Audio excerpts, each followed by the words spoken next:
Hello everyone, आज है 25 नवंबर और आज इस वीडियो में हम बात करने जा रहे हैं जियो फाइनेंशियल सर्विस के बारे में। 2% की तेज़ी है। आज बाजार में भी बहुत बड़ी रफ्तार हमें देखने को मिल रही है। 300 से 350 अंक की तेज़ी आज सिर्फ और सिर्फ निफ्टी 50 में ही आई है। इतनी बड़ी रफ्तार है।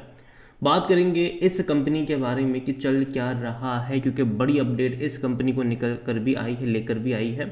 तो देखिए, वीडियो को शुरू करूँ उससे पहले अगर आपने अभी तक चैनल को सब्सक्राइब नहीं किया है तो प्लीज़ अभी इसे सब्सक्राइब कर लीजिए, क्योंकि आगे भी बहुत सारे वीडियोस हैं जो आपको काफ़ी ज़्यादा हेल्प करेंगे। तो 320 रुपये का शेयर, 2% की तेज़ी, धीरे धीरे रिकवरी आ रही है यहाँ पर। देखिए, एक महीने में 3% का ग्रोथ है।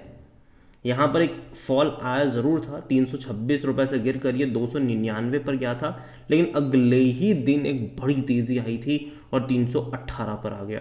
और अगर पिछले 4-5 ट्रेडिंग सेशन से देखो तो इसी रेंज के आसपास अटका है। आज एक तेज़ी ज़रूर देखने को मिली है, उम्मीद करते हैं कि तेज़ी बरकरार रहे। और जहाँ तक एक साल की बात करें, 41% का ग्रोथ है। बीच में पैसा इसने डबल करके भी दिया था, 200 रुपये से मतलब 395 तक गया था, ऑलमोस्ट डबल किया था। बाद में एक मेजर फॉल से गुजरा, कोशिश करी, अटेम्प्ट करा बड़ी तेज़ी दिखाने की, 310 रुपये से 360 पे गया, फिर से गिरकर 300 रुपये से भी नीचे गया। अब धीरे धीरे कोशिश कर रहा है। हालांकि एक बड़ी अपडेट यहाँ पर जो है वो अगले महीने आ सकती है और उसके बारे में भी हम बात करेंगे। लेकिन कंपनी का अगर आप बिजनेस देखो, सबसे पहले देखिए कई सारा बिजनेस इनका होने वाला है। ठीक, इंस्टेंट लोन का ऑलरेडी बिजनेस है इनका, लेकिन यहाँ पर भी एक और स्टेप इन लोग आगे बढ़ने वाले, होम लोन देना स्टार्ट करेंगे, जो कि बड़े टिकट का साइज होगा, जिससे रेवेन्यू प्रॉफिट्स और ज़्यादा बढ़ते नजर आएंगे। इसके अलावा म्यूचुअल फंड्स के अगेंस्ट में भी लोन देना स्टार्ट करेंगे।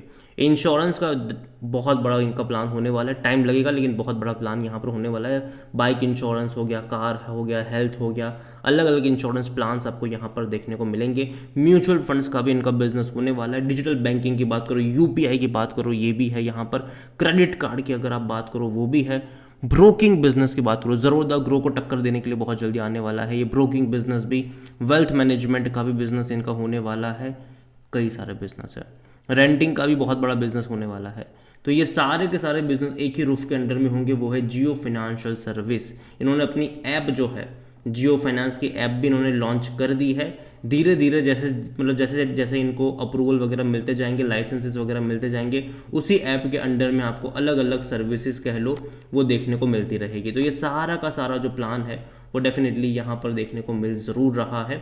और इवन इन्वेस्ट इन गोल्ड वगैरह बहुत सारी चीज़ें आपको जियो फाइनेंस का जो ऐप है वहाँ पर देखने को मिल जाएगी। ठीक है। और जो बड़ी अपडेट यहाँ पर है वो अगले महीने आने वाली है, हालांकि अभी से आ ही चुकी है। वो है कि 23 दिसंबर इंपॉर्टेंट डे होगा इनके लिए, क्योंकि जियो फाइनेंशियल सर्विस जो है वो एंटर कर जाएगा कहाँ पर, बीएससी सेंसेक्स 50 में। ये उसका पार्ट बन जाएगा और ये बहुत बड़ी बात होगी। The exercise is a part of the latest reconstitution announced by Asia index private limited. और यहाँ पर according to the PTI report, Akash Ambani led Jio financial service along with the online food delivery giant Zomato होगा will be included in the benchmark BSC Sensex.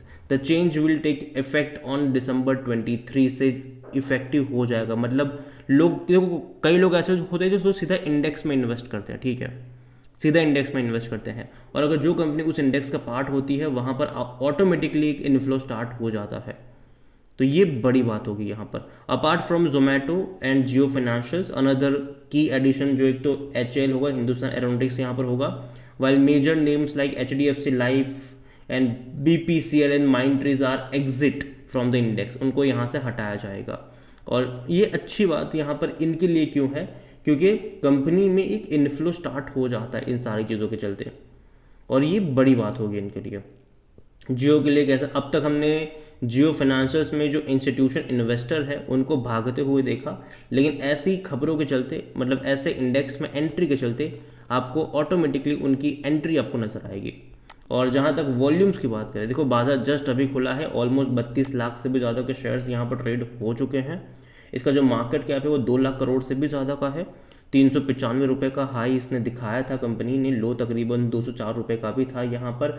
और company अगर आप valuation के बारे में देखो, डेफिनेटली ये महंगा है, उसमें कोई शक नहीं है। ये 124 का पी रेशो है इसका, सेक्टर पी 17 का है। और ये महंगा क्यों है, क्योंकि देखो अभी इनके रेवेन्यू प्रॉफिट्स उतने ज़्यादा है ही नहीं, है ही नहीं।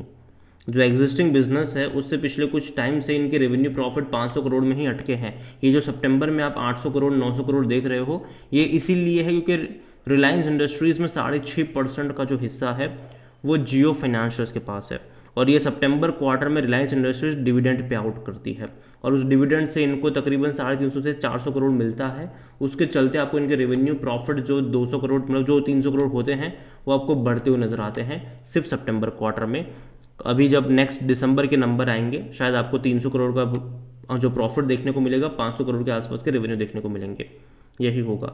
लेकिन बड़े रेवेन्यू में जंप हमें तब देखने को मिलेगा जब इनके जो जितने भी बिजनेस इनके पाइपलाइन में है वो अगर ओपन अप हो जाएंगे, तब आपको एक बड़ा जंप देखने को मिलेगा। अगर इंश्योरेंस का बिजनेस ओपन हो गया, बड़ा जंप देखने को मिलेगा।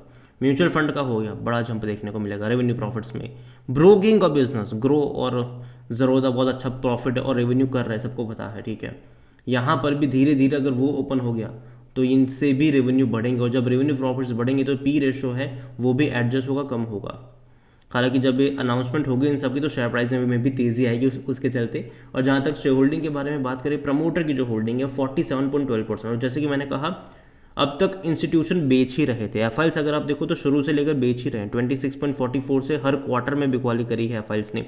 म्यूचुअल फंड ने सिर्फ लास्ट क्वार्टर में खरीदारी करी है 4.04% से वो 4.17 पर आए हैं। लेकिन डोमेस्टिक इंस्टीट्यूशन जो है वो अभी भी लगातार लिस्टिंग्स लेकर अब तक बेच ही रहे हैं, वो भी यहाँ पर तो हर कोई बेच रहा है। लेकिन जैसे कि मैंने कहा कि इंडेक्स में अगर इसको जगह मिलती है, ठीक है, किसी ना किसी इंडेक्स में अगर इसको जगह मिलती है तो एक पैसिव इन्फ्लो स्टार्ट होता है। और उस पैसिव इन्फ्लो के चलते कह सकते हैं कि जो इंस्टीट्यूशन, कई इंस्टीट्यूशन ऐसे होते हैं, कई सारे म्यूचुअल फंड ऐसे होते हैं जो सीधा इंडेक्स फंड में इन्वेस्ट करते हैं, ठीक है। तो अगर वो उस इंडेक्स फंड में इन्वेस्ट करते हैं तो एक पोर्शन जो उन कंपनियों को भी जाता है जो उस फंड उसका पार्ट होते हैं। तो अगर ये उसका पार्ट बनते हैं तो बहुत अच्छी बात होगी इनके लिए। ओवरऑल अगर बात करने जाओ जियो फाइनेंशियल की, देखो कंपनी मेरे हिसाब से ख़राब नहीं है, डूबने वाली कंपनी नहीं है। अच्छा खासा पैसा रिलायंस लेकर बैठा हुआ है। और मैंने पहले भी कहा था, मैं अभी इवन जब ये आपको मिल रहा था 250 रुपये के नीचे कई सारे मेरे वीडियोस थे कि लॉन्ग टर्म के लिए मुझे ख़राब नहीं लगता है ये। इसका जो मार्केट कैप अभी के टाइम पे 2 लाख करोड़ का है। अगेन मैं कह दूँ कि सिर्फ रिलायंस इंडस्ट्रीज़ में जो इसका जो पार्ट है 6.50% का जो इनका हिस्सा है, उसी का अगर आप वैल्यू निकालते हो तो वो 1.25 लाख करोड़ के आसपास बन जाता है, ठीक है।